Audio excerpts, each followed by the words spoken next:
Hello everyone and welcome back to my channel. If you're new here then hi, my name is Miss Paris and on my channel you can find tips, advice, information about teaching and also follow my own personal journey as well. So if that sounds like something you'd be interested in, then please consider watching some of my other videos and also subscribing to my channel. Now I do apologise in advance. It is, what time is it? 8 o'clock on a school night and I've just done a whole day at school, so this is just, yeah, it's whatever. We will deal with that. But today's video is going to be all about questions that you can ask at the end of your teacher training interview. Now, applications have opened, so those of you that are going to be very eager, you know, very soon, potentially in October or maybe November, you'll be receiving interview invites. And so I wanted to get this video out ASAP so that you can watch it in advance and then consider which questions you will ask in the interview. Now, of course, there are going to be some questions that you might have as a result of what they've said, but in case you don't have any ideas on what to say and you don't want to leave that awkward gap at the end, I will hopefully have you covered. So I would recommend having pen and paper and writing some of these down in case you forget. Now, an obvious one would be a question about a part of the teacher training, a part of the course, especially if you've had interviews on all three of your options, then you might want to use this question to see which provider you prefer. So questions could be anything, oh, what would the ratio be between training and actually teaching? Or what are your expectations in regards to the quantity that I teach? You know, are you expecting me to teach in the first week? Or when does the percentage of 50% teaching kind of come up? Is it within the first month? Is it within, you know, 4 months? You could ask something like that. You could also ask, where will the study part of the program take place? So will it be at the university? Is there kind of a centre? Will it be virtually due to COVID? What will the opportunities be to do things face-to-face? And that is even if you do face-to-face interviews. I don't know what that's like at the moment. So you could really just do a question about the structure of the course or the content of the course and just compare that way. Another question to ask, and this is also from personal experience, is the distance of the teacher training placement. Now, if you are in a big city and there's loads of schools around, then, you know, I'm sure hopefully they'll be a bit more flexible and you could kind of say your distance. If you are in a provider which doesn't have as many schools around you, or, you know, you're kind of a bit more countryside-y town based, then really do ask about this, because in my SCITT provider, for my second one, I was placed in a school that would be 2 hours away each way, and I just thought there were some days where I was working 8 till, you know, 6. If you have to add another 4 hours of traveling per day, like, no thank you.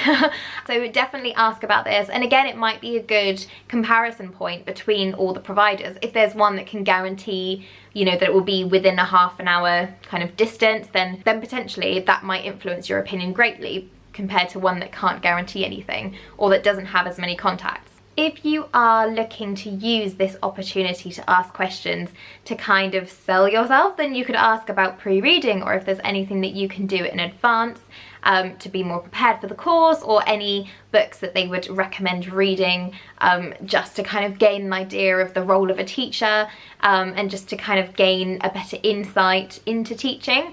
I'm sure they're going to have plenty of recommendations, and they might also have some potentially academic articles that they might want you to read. I know that actually the only pre-reading we did, apart from like specific ones for a training session, was at the beginning of the course, I think in August. So that might be a good one, you know, get ahead, especially if you have family or you're still kind of juggling another job on the side. It might be good to get that information in advance so that you can get ahead, really. Oh, I also forgot to mention, for the question that I mentioned about the structure or the content of the provision, you could also ask more details if you're doing, or you're interested in doing, a subject knowledge enhancement. So for example, with primary, you can do primary with a specialism in maths or science. And then obviously in secondary, when you're doing a specific subject, you could ask how good the provision is in the schools that they are associated with. You know, if you're doing computing, are you going to have to like carry a trolley around with computers, or do all of the schools they associate with have like ICT rooms, or do any of the schools they associate with and they work with have an ICT specialism or are known for their IT lessons in schools. So it kind of gives you an idea, because obviously the training they provide you with, especially if you're doing something like School Direct, is really important, but the majority of time you will be in the school. So you want to make sure that the schools that they work with are good, they can really support you, they have the equipment and the facilities to do your job right. On a personal front, if you are really interested in the provider but you're not sure or you have any doubts, maybe ask if it would be possible to speak to any of the previous trainees.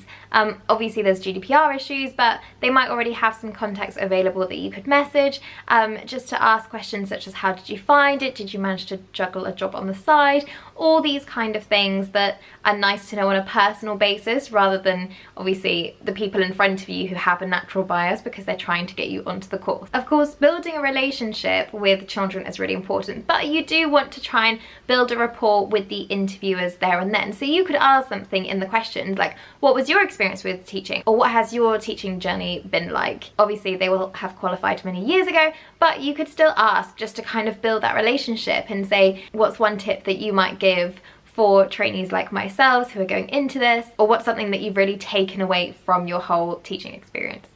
Now, these are really, you know, they're very generalized. They're obviously not specific to a program or what has been said previously in the interview, but I think it's sometimes nice to just go in with an idea. And what I find personally is sometimes when I'm kind of faced with like a stressful moment, or, you know, a blank page when you're writing an assignment, if somebody says something to me, I often find it easier to edit that or adapt it, or go, oh, I don't like that idea, I'm going to do this idea instead, than just being faced with nothing at all. So even if this kind of triggers an idea of some things to ask, then that will have been worthwhile. If you had any questions that you asked in your teacher training interview that you want to share with others, please leave them in the comments below. If you like this video, don't forget to like it, comment, maybe let me know, and share it with anyone who you think might find it useful. And don't forget to subscribe once again. I will see you soon. Bye!